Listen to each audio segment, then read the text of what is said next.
How you will spending your time with your friends during your day off? Masarap lang kasama ang mga kaibigan na parehas kayong game sa mga lakad. Walang umaayaw at game na game lang kapag yayayain mo kung saan. Sunny Bay is our destination. This is Hong Kong Disneyland destination. Hong Kong Disneyland opened its gates September 12, 2005. And the park, which was built on reclaimed land and Venice Bay, consists on 4 land: a Main Street USA, Fantasyland, Adventureland, and Tomorrowland.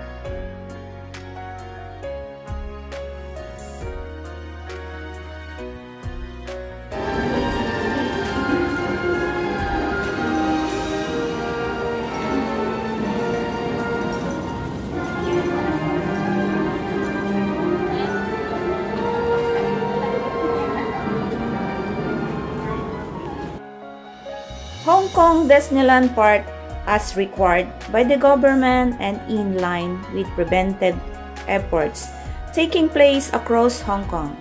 Disneyland is temporarily closed from December 2, 2020 and will announce an reopening date once the determined it is advisable.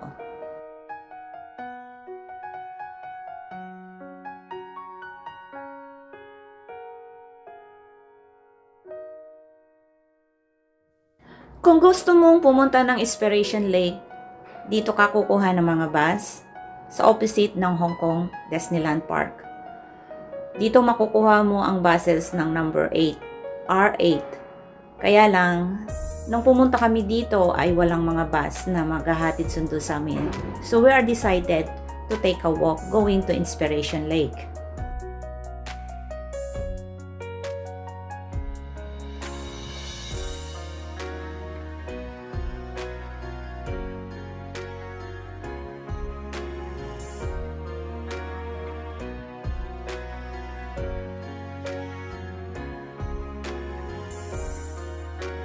At ito yung way na papunta sa Inspiration Lake dahil nga walang buses, kaya nagtiyaga na lang kaming maglakad papunta roon. Bagamat hindi lang naman kami ang talagang naglalakad, marami din kaming mga nakasabayan sa pagpunta sa Inspiration Lake. So, tinutuntun lang namin ang lugar na ito kung saan patungo ang lugar sa Inspiration Lake. Kaya, okay lang maglakad sa magandang panahon.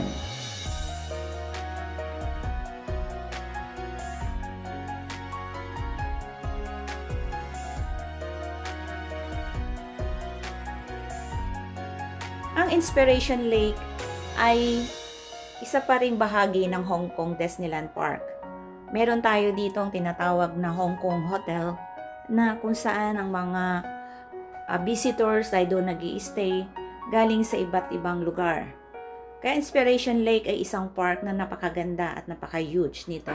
At marami ka ring mapagpipili ang lugar kapag gusto mong umupo rito or mag-taking pictures together with your friends. Marami kang makikitang mga views at magaganda talaga at mai enjoy mo ang lugar na ito.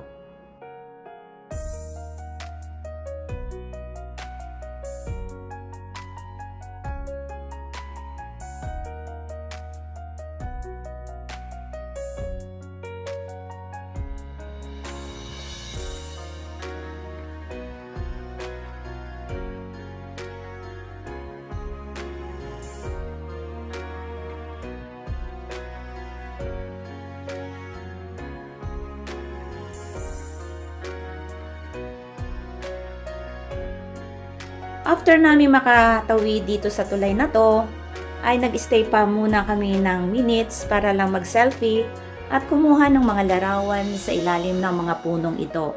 Isang ang kahanga-hanga ang lugar na ito kasi lahat ng makikita mo or maririnig mong mga ibon ay nakakapagbigay ng relaxing sa iyo. Kaya selfie muna habang naghihintay ng minutes papunta sa destination talaga.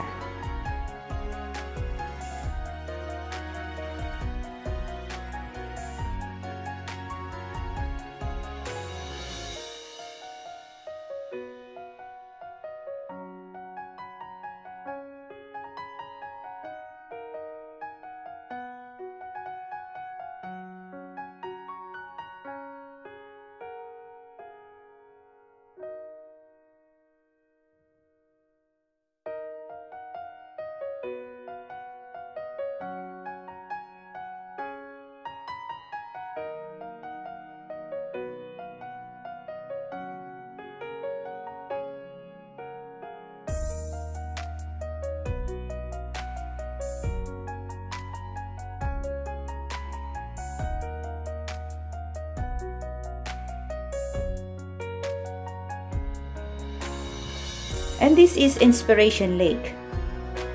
Gather your friends for a refreshing walk with a shimmering water, dynamic fountain na makikita sa middle. A scenic mountains views, the gorgeous man-made lake is a wonderful place. Admission to Inspiration Lake is free and open to the public daily 9 a.m. to 7 p.m. So enjoy lang kapag pumunta kayo dito sa Inspiration Lake.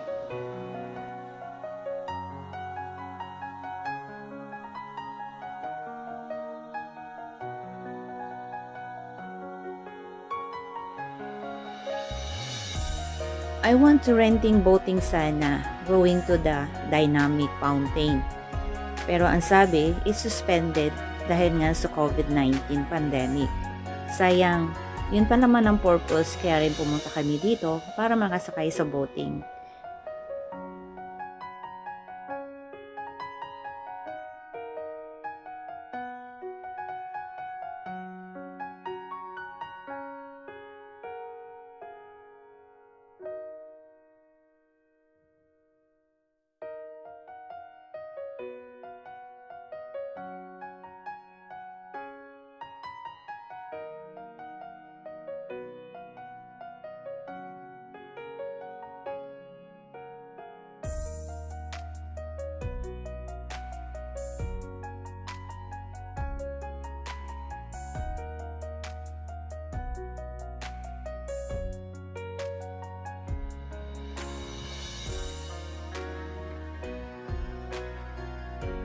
The Inspiration Lake, officially as the Inspiration Lake Recreation, has the total area about 30 hectares, comprising the largest lake in Hong Kong.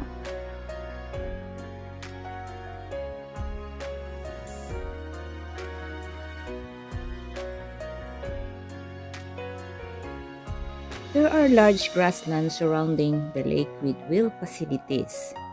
It's because of COVID-19, mangilan-ngilan sa mga facilities dito, like boating, is suspended. Aside from the Inspiration Lake, ay meron din kayong makikita ng mga koi fish sa ilalim ng tulay at ito ay napakagandang tingnan sa kanilang iba't ibang kulay. Maganda sana kung nakapag-hire ng pedal boat at makapag-pedal ka around the lake, or just stay on shore and you can usually catch the massive koi fish and some turtles that hang out by the snack shop area waiting to be fed.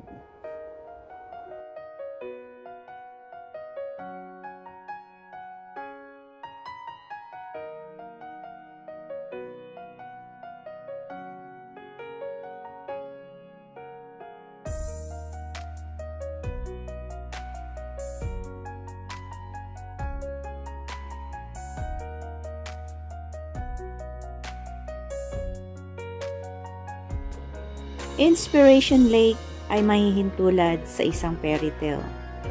Makakagawa ka ng isang kwento sa lugar na ito. Magmuni-muni, mag-isip ng mga bagay-bagay, at makakagawa ka ng selfie or mga videos na gusto mong gawin. Kung pupunta ka dito sa Hong Kong, sa may Disneyland, wag na wag mong kalilimutang daanan ang Inspiration Lake dahil isa itong may i-offer na napakagandang lugar dito sa Hong Kong.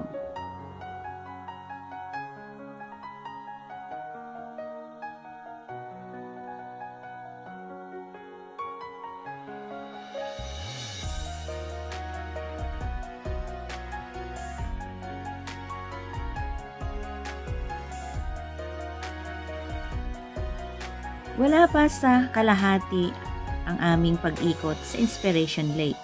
Halos nasa 1/4 nga lang. Dahil sa magagandang view, ay napapahinto kami para kumuha ng mga litrato at sayang ang mga lugar kung hindi mo to madadaanan at maiispatan kahit man lang kamera mo.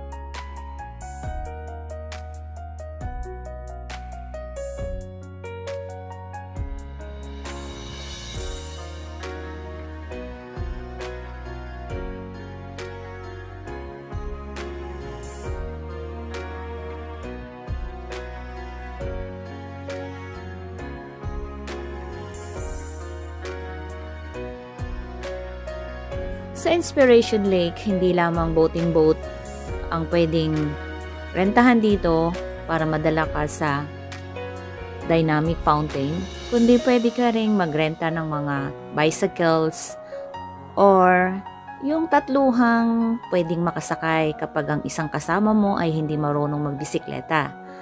Kapag may bicycles kayo dito, pwede niyong maikot ang buong Inspiration Lake.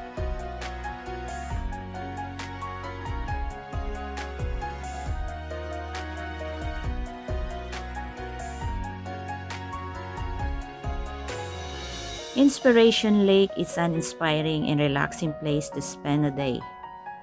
May-inspire ka sa lugar nito dahil sa kalinisan at dahil na pananatiling maganda ang lugar nito sa kabila ng lahat. Sa lugar nito ay makakaisip ka ng isang magandang bagay o makakapag-relax ka sa iyong kaisipan o magkakaroon ka ng imahinasyon sa iyong puso at kaisipan na ang pagmamahal sa kapwa ay hindi nasasamahan ng anumang pag-iimbot at ito'y sinasamahan ng isang paggalang at pagrespeto sa kapwa. Maraming salamat sa inyo at abangan ninyo ang part 2 ng Inspiration Lake. Hanggang dito na lang muna at see you sa akin sa part 2.